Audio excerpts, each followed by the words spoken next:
So let's try to finish up. So it says to change his behavior in its entirety to good and the path of the righteousness. 41. In Rosh Hashanah 16b cites the example of the people of Nineveh. God saw their deeds and that they repented from their evil ways.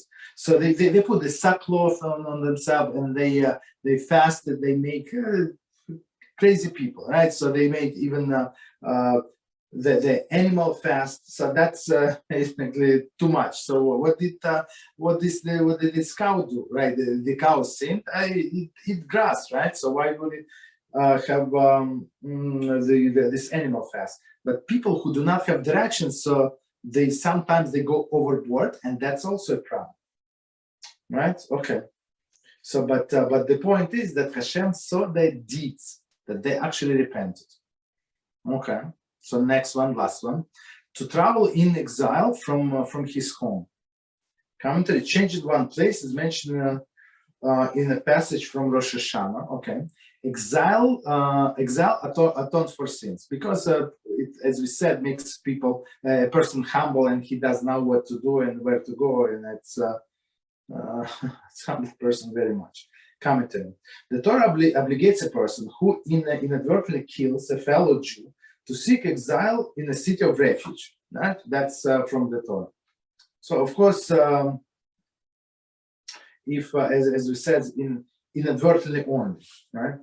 However, the purging influence of exile is not confined to that specific instant and helps atone for all sins. Sanhedrin 37b. Maybe like in his town, he was a big shot and stuff like that. Now he moves, he is nobody, and sometimes he has place to sleep. Sometimes he does not have place to sleep. Sometimes people give him food, sometimes no. So it's very humbling experience.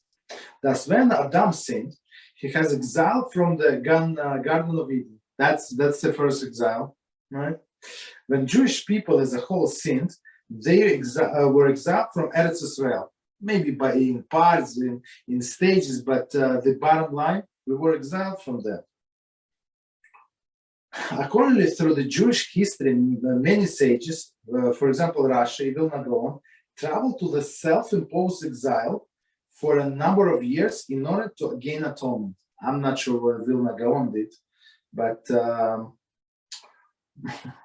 or Rashi, this holiest of the holiest. But on another hand, maybe one of the reasons, I'm just suggestion, it's a suggestion of my own. Maybe one of the reasons they were so holy that they put themselves from this exile. Right? So one more time, the whole sentence. Exile atones for sins because it causes person to be submissive. Commentary. By nature, when person moves into new surroundings, he is not known by the local people and must suffer many difficulties until he becomes appreciated by the new neighbors. Right, of course.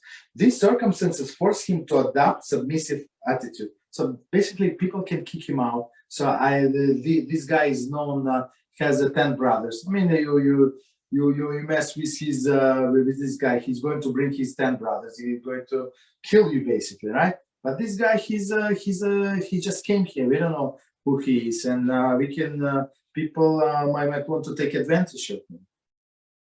Okay. So, and he becomes humble, meek of spirit. So let's read the last commentary. And I guess it's time to stop. Yes. So last commentary. The Ritva in Rosh Hashanah, same place, explain the three qualities enables person to humble and master his evil inclination. These qualities, these qualities. Similarly, the Sharei Teshuvah, section 1, Rabbi Yonah, lists humility as one of the fundamental requirements of Teshuvah. Right? So I was explaining to somebody today that we are responsible only for our efforts, ishtadlus, right? And the outcome is up to HaShem. So, but when person, like when he gets upset, when the outcome not according to his likings, right? Because he invested or she invested so much energy, so much, I don't know, life force, I don't know, so many hours. So that's a sign. So I shocked that person. I mean, I'm not sure why it was exactly shocking, but it is a sign of arrogance. So a person said, because I did extended this effort and that effort, everything has to go smoothly and fine, right? Who told you that, right? If you cross HaShem out of the picture, Chas v'shalom, yes, that's the desired outcome, right, or expected outcome. But if you put HaShem in the picture, right? So who told you just because you extended all of your efforts, you put your life for this job, they're going to pay you? No. Maybe yes, maybe no. So a person has to be humble, right? And say, Beezrat HaShem, they're going to pay me. I'm going to be able to feed my family. But otherwise, I mean, don't make yourself basically HaShem and predict all of the outcomes, right? So one more time about Rabbeinu Yonah lists humility as one of the fundamental requirements of the Teshuvah, right? Where a person must be humble. Explaining how Baal Teshuvah must not become angry. And of course, I mean, very easily, it's very easy when you change in your life completely to become agitated and angry. I mean, that's, I think that's normal way of things, right? Become upset with a fellow Jew, right? So, I mean, that they did not say thank you to me and I did so much and they did not appreciate it. I say hello, they did not answer. So, I mean, just be humble, right? Or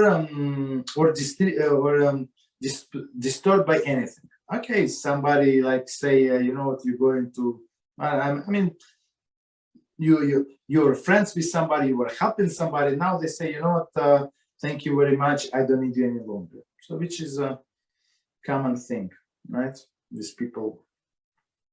His suppression of his feelings of anger will cause God to suppress his anger toward him.